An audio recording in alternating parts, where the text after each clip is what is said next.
I had a bit of an odd problem with Aoki, Ookami to Shiroki, Mejika, Genghis Khan. And no, it wasn't that they used a really long title. I was recording for about 40 minutes, and I was looking at these combat segments and I was going, oh, this is really interesting how they've implemented a fog of war effect to the battle scenes. They had not. My cartridge is broken, and it was replicating graphics at some spots on the screen. So I didn't get terrain to show up properly, phantom armies appearing everywhere, and entire hexes blacked out on me. So what am I going to do in this situation? Well, obviously, I break out my backup copy of Genghis Khan. Because this is a game you've got to have 2 copies of. And I definitely don't have a second copy because I found a boxed one for $2. Genghis Khan is the 3rd game series in Koei's historical simulation line. And it feels like every time they release one of these, they're increasing the scope. In Nobunaga no Yabo, you could only take over Japan. In Sangokushi, you could take over all of China. And now in Genghis Khan, your goal is to take over all of Eurasia and most of North Africa. There's 2 scenarios included with the game. In the first, you can only play as Temujin, and your goal is to unite all of the tribes of Mongolia. The second scenario is world conquest, and with Genghis Khan, you'll go where he goes, defile what he defiles, and eat who he eats. The title means Blue Wolf and White Doe, which refers to the mythological divine founders of Mongolia. Similar to the previous Koei strategy games, when you start the game, your ruler is assigned some random statistics, and then you're given 1 province. The major difference in Genghis Khan is that province management is extremely minimized. Which makes sense for the subject matter. You don't become the direct ancestor to 1/3 of the world's population by staying home and building up.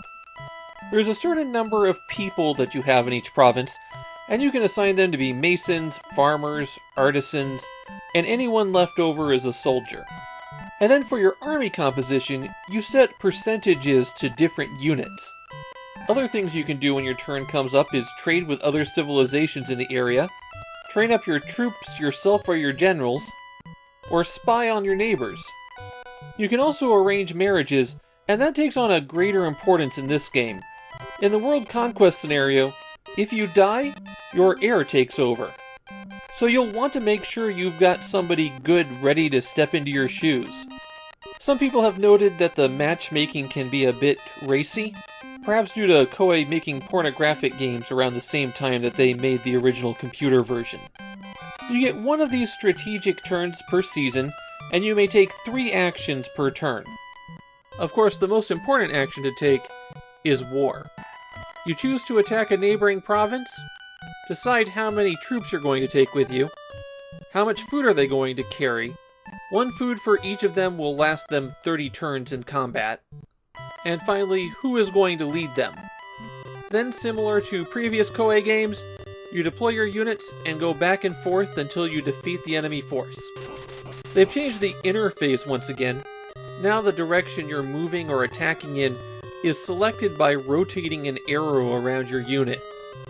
A new addition to watch out for is that some terrain causes you to lose troops. Sending horsemen through a desert will kill some of them off. And forests and mountains can be just as risky.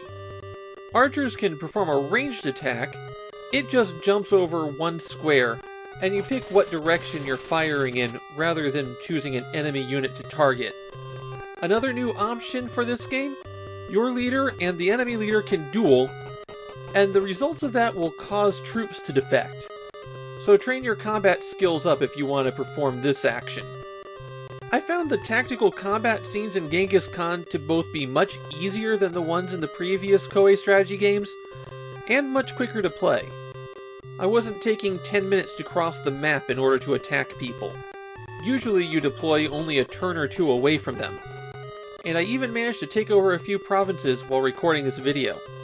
For that reason, I think Genghis Khan is actually easier to get into than Nobunaga no Yabo and Sangokushi.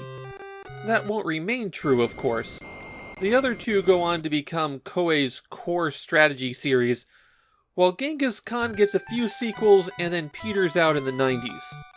we're actually going to see the second game show up on the Famicom very late in its life. It is an 8-bit strategy game based on a very early computer strategy game, and just due to that, it winds up being a bit clunky. Still, we're seeing real signs of improvement from Koei here. The interface is much more playable than the previous games they had on the Famicom. I'm looking forward to seeing how they improve with their next strategy game.